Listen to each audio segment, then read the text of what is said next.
Okay, well, it's a very windy day in Somerset today. We're out in Kilve. So I got this explorer's map off the internet, and it had like 6,900 odd pins on it, and not a single one of them was labelled, and no names on it whatsoever, just GPS coordinates. And then I've got to try and guess what it was from the satellite view. So this is going to be interesting. Today we've got 5 or 6 things to have a look at. I've got no idea what they are, so let's go find out. And coming up first is Kilve Chantry. Now this looks like a peaceful romantic ruin today, but back in 1329, a local knight named Sir Simon de Furno built this place out of a pure spiritual panic. See, medieval theology taught that unless you were a flawless saint, your soul faced thousands of years of agonizing cleansing in purgatory. As a wealthy nobleman heavily involved in wartime conscription, tax collection, and territorial disputes, Simon knew his hands were far from clean. To save himself, he basically bought a high-end spiritual insurance policy, hiring a brotherhood of 5 full-time priests to live here and pray for his soul 24/7 just to fast-track his way to heaven. Eventually, the priests vanished, and by the 1800s, the isolated building was taken over by a much rougher crowd. Because it sits right in the hidden dead-end lane down to the Bristol Channel, local smuggling gangs started using the abandoned building to stash massive hauls of illegal contraband brandy destined for the London black market. But in 1848, the law finally closed in. Instead of giving up the loot, the smugglers deliberately set a raging fire that completely gutted the building, burning all the evidence to the ground before the authorities could breach the walls. For the next 2 centuries, the ruins slowly crumbled, to the point where the huge 11-metre south gable wall was leaning so dangerously that it had to be propped up by a massive, ugly steel brace. It stayed like that for 20 years until engineers pulled off a brilliant piece of modern stealth restoration. They installed internal concrete anchors to pull the entire wall back into alignment, rescuing it from the Heritage at-Risk register. Literally days after they removed the steel brace, Storm Eunice absolutely battered the Somerset coast with record-breaking 100-mile-an-hour winds. Everybody thought the newly freed 700-year-old wall was done for, but the concrete anchor system didn't budge a single inch. As I leave the chantry behind, it's a short walk to the second location from the map.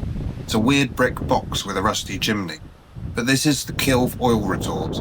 It's a lone monument to a massive 1920s financial scam. See, a conman by the name of Dr. Forbes Leslie claimed that the local cliffs could turn Somerset into the oil capital of Britain. He conned investors out of over £1 million before the whole fraud collapsed and sent him straight to prison. Onward to the beach. This particular one is famous for being absolutely packed with fossils. Apparently, 200 million years ago, this whole area was a warm tropical sea. It was full of prehistoric life, from those coiled shelled ammonites to marine reptiles like ichthyosaurs and plesiosaurs. The largest ichthyosaur fossil found here was the size of a modern blue whale. I didn't actually manage to spot any fossils myself while I was walking around. They can be pretty tough to find, but it's pretty cool that I'm walking right over an ancient seabed. The first thing you notice when you get down here is just how insane the cliffs look. They're like a giant layer cake. These stripes are a geological formation called the Blue Lias, and it's basically a timeline from the early Jurassic period. The lighter, hard shells sticking out are the limestone, which formed when the sea was crystal clear.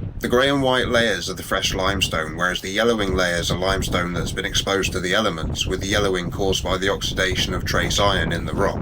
The darker, softer bands between them are shale, made from clay and silt that's been washed in by ancient rivers. This is where Dr. Leslie fraudulently said that there were massive reserves of oil. Then, over millions of years, the layers just stacked on top of each other, and now the sea is slowly eroding the softer shale, leaving these massive stone steps along the beach. Now, back in the 18th century, this whole coastline was completely overrun by smuggling gangs, and this area was one of their favourite drop-off zones. Smuggling was a massive local industry because taxes on things like tea and spirits were at an insane 100%. And so the gangs would land their boats right on this beach at the dead of night, and the local farmers would use their horses to haul the illegal contraband to the secret hiding places inland. The locals also started a rumour of the horses being pixie-ridden during the nights to cover for their exhaustion during the days. I can't get much further on the beach than I have done. It's very windy, very wet, very horrible. So I've decided to turn back. I'm going to have to walk all the way back because there's no other way up these cliffs either. So that was a waste of 20 minutes. The weather's turning on me. I don't want to get trapped somewhere out that way if the tide's coming in. The weather's being horrible. I'm just taking shelter from the wind for a second. It's not nice out here. I came here under the promise that it was going to be sunny skies today, and look at it. So Good old British weather reports, eh?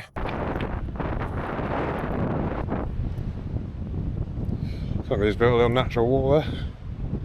They've built a little natural wall. That's an oxymoron, isn't it? Can't build a natural wall. Right. So we're off the beach. While I was down on the beach, I spotted this small cube-like structure on the top of the cliff. So I wanted to go and take a look at it, so I made my way along the ridge to find out what it was. Well, somehow I've missed the entrance to it entirely. I'm having to walk back on myself. I don't know where it is, though. I think this farmer's got a bit of a problem with me, though. He hasn't said anything, but he gave his silage trader a little burp as he passed me. Lovely smell. Now that says whack with a C before anyone complains about that. As usual, graffiti over everything, but this is smaller than I thought it would be. Crouch to get in here. Sweet. Little lookout. Possibly have a man stationed here, machine guns, stop a beach landing from the Welsh. Well, funnily enough, that one's not on the explorer's map.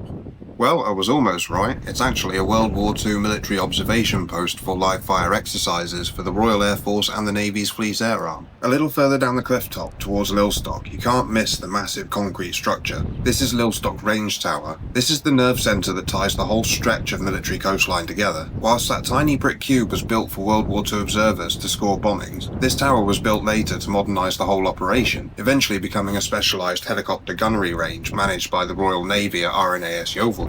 When I was a kid, my dad was in the Navy and stationed at Yeovilton as a Chief Petty Officer, which is a rank given to the modern Navy senior weapons technicians to replace the old Navy rank of Chief Armourer. With bombings operations ending here in 1995 and helicopter operations ending in 2010, there's a good chance that a lot of the ordnance that he was responsible for has ended up at the bottom of the Bristol Channel. This tower was the main control hub for training air crews, and the controllers up in this tower were responsible for coordinating the airspace. They were also responsible for tracking the hits and ensuring no civilian boats wandered into a live fire zone. But people still occasionally find unexploded artillery shells and tank projectiles washed up on the mudflats below, meaning that bomb disposal teams still have to rush out here to detonate something every so often. And during World War II, this exact beach was actually used for the top secret trials of the highball bomb, which was the spherical Navy version of the famous Dam Busters bouncing bomb. Of course, it's covered in graffiti. Hey. And just a short walk from the tower is the next thing from the explorer's map.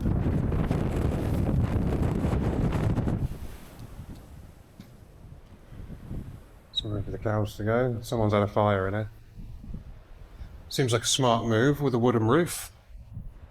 I'm just going to take advantage and get out of the wind for a minute. It's really quite bad out there. It's that kind of wind that gets right down in your ears, makes your ears hurt. Or at least makes my ears hurt, anyway. Well, 10 minutes in here, warm back up, and then get back to it, I suppose. I don't know if they're used for cattle or what. No idea. But they're not very well taken care of anyway. There's graffiti all over them, they're falling apart. The roof is fairly rotten, and there are vines creeping through. Let's try and decipher some of this if we can. I have no idea. I really don't understand this type of graffiti tagging. I mean, that looks like it says trash to me, and it is trash. Well, I've got no idea what these things say. If you've got any idea, let me know down in the comments. Well, it's time to head inland and see if I can get out of this wind a little bit. That would be nice. Check this out, okay?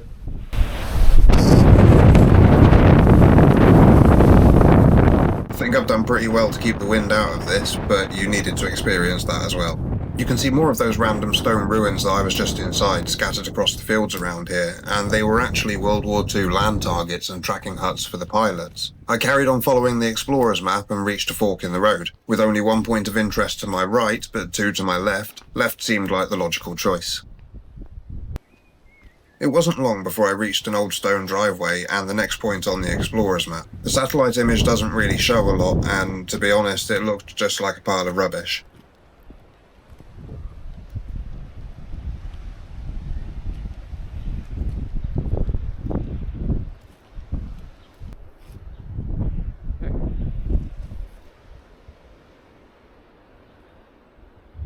Okay.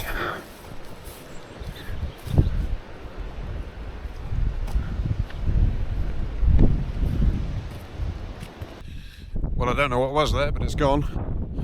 Only thing I found was a few pheasants. Oh well. And after that disappointing result, it's just a short walk up the road to the next point on the map. Well, these buildings are clearly old, but this is obviously somebody's garden. So, I can't get in here.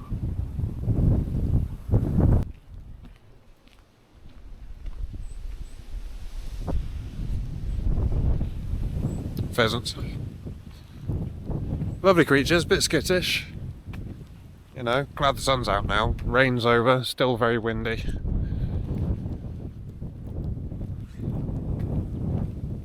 Just a lovely walk, really.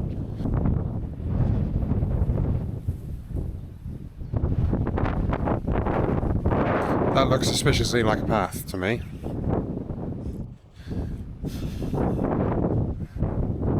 No. I'll stick to the road. It'll be the long way, but I'll stick to the road. Now, there should be a chapel coming up. It was marked on the explorer's map. I don't know whether it's an abandoned chapel or not. We are pretty much in the middle of nowhere. Well, I found my chapel. I've also found the police.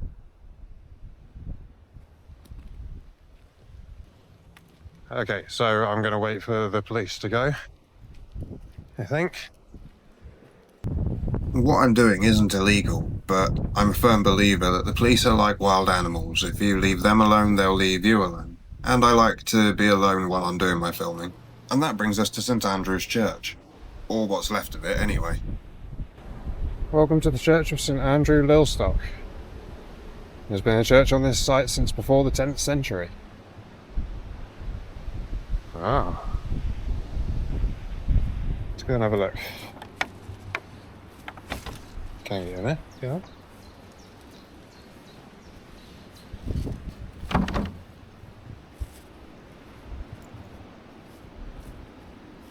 I wonder when some of these graves are from. Well, Charles Bullet, I can't make out the year you died. Oh, yes, I can. 1886, by the looks of it. Age 67. To the memory of Henry Thorne. So that died 1767? Possibly. Died 1767. Wow, this is such a pretty little chapel.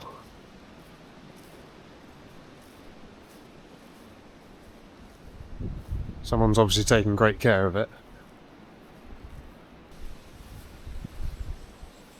Lots of graves around the back. This one looks a little bit more modern. Nope. Died October 27th, 1876. Anne Rawlins, daughter of Thomas and Anne Perrott. Wow. Born 1824, 202 years ago.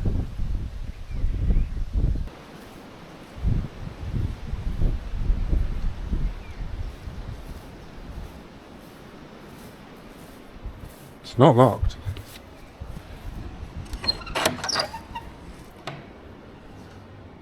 Oh, we can get in.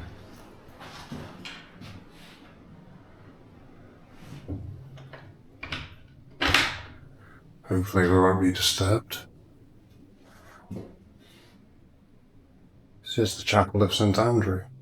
There's been a church hidden in these trees since before the 10th century. Although it's been rebuilt many times, what stands here is from the 14th century. By the 1880s, the local population shrank so much that they actually demolished the crumbling main nave. They left just this chancel standing as just a tiny, isolated chapel. It actually used to be owned by Eton College. Well, that story goes back to the Norman overlords, who originally handed the parish over to a monastery in France. But during the 100 Years' War, King Henry VI got sick of English money funding the French enemy and seized all of these foreign properties. In 1440, he took those confiscated Somerset revenues and used them to bankroll his brand new pet project, Eton College. So for centuries, local Somerset farmers were effectively paying their tithes to fund England's most elite boarding school. Here lieth the body of somebody Popham, who died December 21st, aged 28, Here lieth the body of William Popham, who died August the 17th, 1727, aged 64 years. So that must be Joanne Popham. Poor bloke outliving his kids. I can't imagine.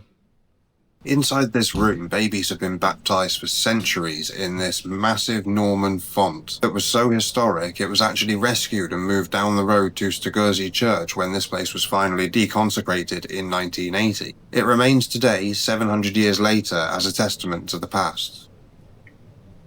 There is definitely a very solemn energy in this building.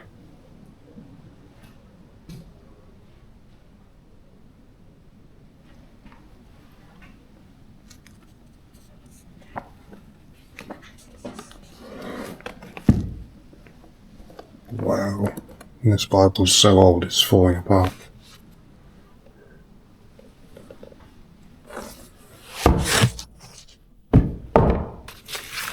(1878). This Bible's 150 years old. And it's just left out here on the side. Oh my word. How amazing.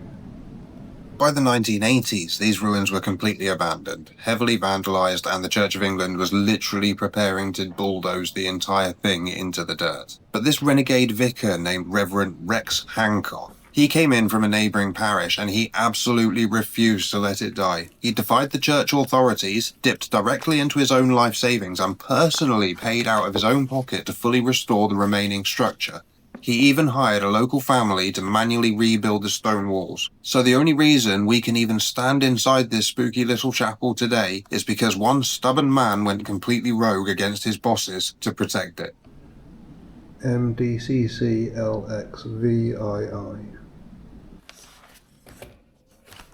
Unfortunately, I don't carry cash to leave a donation. I will, however, sign the visitor's book before I go.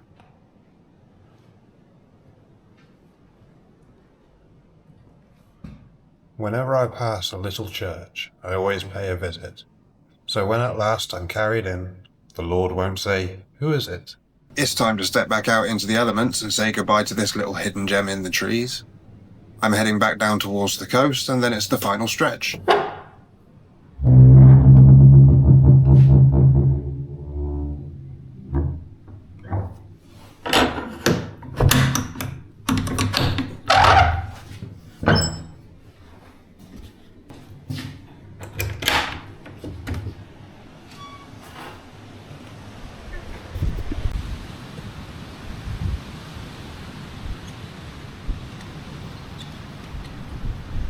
So, sunglasses on, and I'm leaving St Andrews behind to head right down onto Lilstock Beach. I came down here specifically to get a proper look at what I'm pretty sure was Hinkley Point C, that massive nuclear reactor over there. But honestly, once you get down to the water, the power plant is just a bit too far away to really appreciate or see much of anything. But with the weather getting worse, I decided to head back to that World War II tracking hut that I was at earlier, so that I could have a little bit of shelter.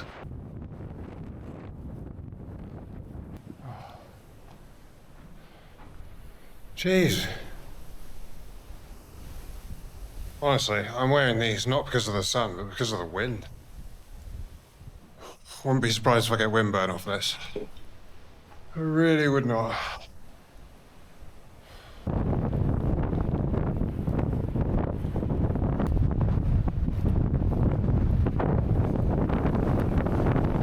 I'm gonna have to stop filming for a bit. There's no way I can carry on in this wind. Finally making it back to the sanctuary of trees and cover, I find myself back at the oil retort, and thankfully not that far from the finish line. Honestly, despite getting completely battered by the elements, I've really enjoyed the day out here.